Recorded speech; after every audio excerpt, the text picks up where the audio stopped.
스가랴 9장 1절부터 8절 말씀입니다. 주님께서 경고하신 말씀이다. 주님의 말씀이 하드락 땅에 내리고 다마스쿠스에 머문다.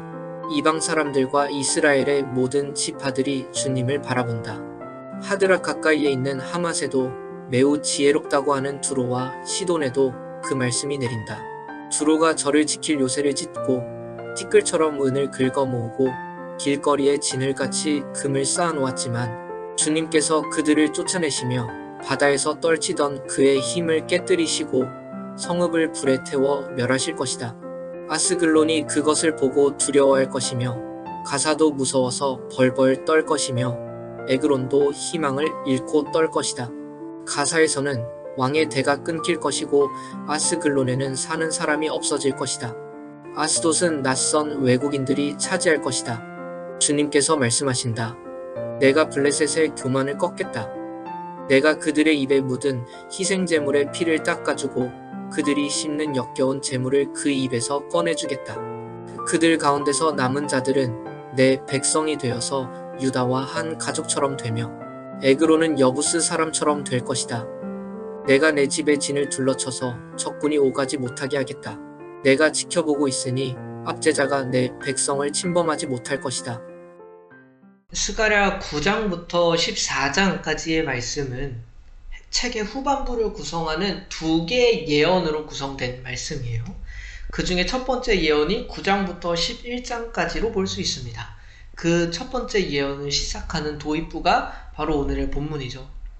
결론적으로 본문에서는요, 하나님께서 이방 나라들을 심판하실 것이고 이스라엘을 구원하실 것이다 라는 그 일반적인 메시지를 보여줍니다. 구체적으로 시리아에서 팔레스타인 지역을 관통하는 도시들이 이제 나열이 되는데 결국 예루살렘으로 닿게 되죠. 그 예루살렘이 닿은 그 이후의 말씀은 내일 말씀이에요. 그러나 모든 예언을 통해서 결국 강조되고 반복되는 메시지는 동의를 합니다. 세 가지로 정리해 볼 수 있을 것 같은데, 첫 번째는 이방 민족들을 하나님께서 심판하실 것이다. 두 번째는 이방 민족의 남은 자들도 하나님의 백성이 될 것이다. 세 번째로는 하나님께서 이스라엘을 지키실 것이다. 그렇다면 이제 좀 자세히 들여다보도록 하겠습니다. 본문은 하나님께서 이스라엘의 원수들을 심판하시는 걸로 시작해요. 하드락과 다메섹은 시리아 지역에 있는 도시입니다. 하맛은 그 다메섹 근처에 있었던 도시였고 두로와 시돈은 항구 도시로 막대한 불을 쌓았던 도시예요. 이어서 나오는 아스글론, 가사, 에그론, 아스돗은 이스라엘과 참 오래된 숙적이었던 도시입니다. 이 모든 도시들이 하나님의 심판을 마주하게 될 거라는 거예요. 그들은 두려움에 떨게 될 것이고 멸망을 경험하게 될 것이다. 이 심판은 곧 이스라엘의 구원과 회복과 연결되겠죠. 그런데 더 놀라운 사실이 드러납니다. 본문 7절을 보겠습니다. 내가 그들의 입에 묻은 희생제물의 피를 닦아주고 그들이 씹은 역겨운 제물을 그 입에서 꺼내주겠다. 그들 가운데서 남은 자들은 내 백성이 되어서 유다와 한 가족처럼 되며 에그로는 여부스 사람처럼 될 것이다. 여기서 그들은요, 이스라엘 백성이 아니라 이방 나라 사람들을 말해요. 하나님께서는 그들 가운데서, 이방인들 가운데서 남은 자들은 하나님의 백성이 될 것이고 유다와 한 가족처럼 될 것이라고 선언하십니다. 구약 백성들이 이 말씀을 들었을 때 얼마나 놀랐겠어요. 아니, 자신들의 원수가 자신들과 같이 하나님의 백성이 될 것이다 라는 소식을 어떻게 이해해야 했을까?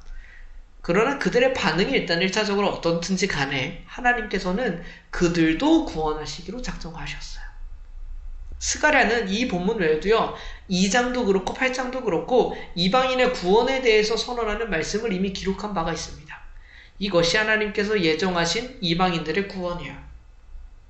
하나님께서는 그렇게 예루살렘, 또 하나님의 백성도 지키실 거라고 선언하십니다. 사실 그의 대적들을 다 무찌르시는 게 그 주인공 예루살렘이 보호받는 것을 의미하기도 하겠죠.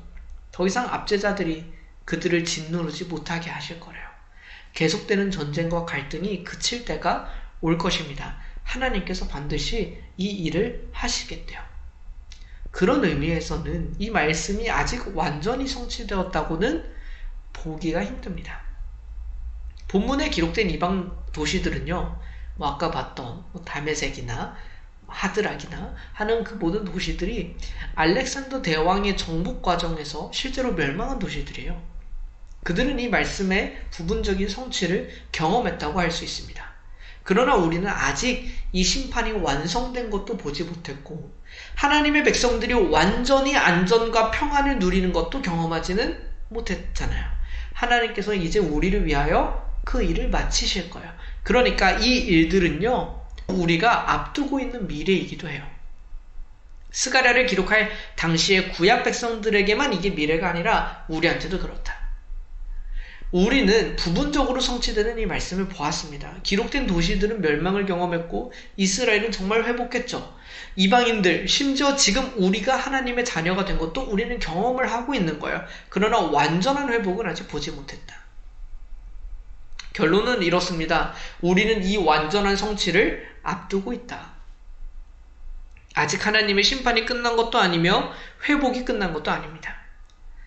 그러니까 교만하지 맙시다.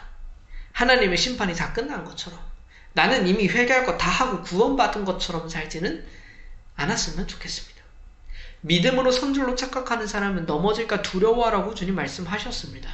우리는 심판을 앞두고 있는 사람이에요. 여전히 예수 그리스도를 의지하는 그 믿음으로 우리의 자신을 돌아보며 말씀을 따라 살아가기를 고민하고 애쓰는 그 심판을 앞둔 사람의 긴장감으로 살아갔으면 좋겠습니다. 그런 한편 더 완전한 회복이 이루어질 것을 기대했으면 좋겠어요. 우리는 여기서 믿음의 평안도 누려봤죠. 감동과 감사를 누려봤죠. 기쁜 순간도 마주했죠. 그러나 아직 완전한 평안과 기쁨은 우리가 아직 누려보지 못한 거예요. 그게 우리를 기다리고 있다. 주님께서 다시 오시는 그날, 주님께서 이 말씀에 기록된 바와 같이 완전한 심판과 회복을 이루시는 그날에 우리는 지금껏 경험하지 못했던 회복도 경험하게 될 것이다. 이것이 우리의 기대와 소망이 되어서 하나님의 백성으로 살아가기를, 마치 광야를 떠도는 그 나그네의 삶을 살아갈 만한 가치를 발견하게 되는 그 은혜의 근거가 되기를 소망합니다. 함께 기도했으면 좋겠습니다. 온 세상을 다스리시는 하나님 아버지, 주의 말씀에 기록된 날을 기대합니다. 완전한 심판이 이루어지는 그날, 예수 그리스도를 믿는 믿음으로 구원의 반열에 서기를 기도합니다. 완전한 회복이 이루어지는 그날, 모든 슬픔과 고통을 내려놓고 기쁨으로 주님을 맞이하기를 기도합니다. 마침내 하나님의 백성으로 하나님을 배웁게 하시고 주님께서 하시는 일을 찬양하며 기다리게 하여 주십시오. 우리가 살아가는 삶의 모든 순간이 이때를 소망하는 시간들이 되기를 간절히 소망하며 우리를 구원하시는 예수 그리스도의 이름으로 기도드립니다. 아멘.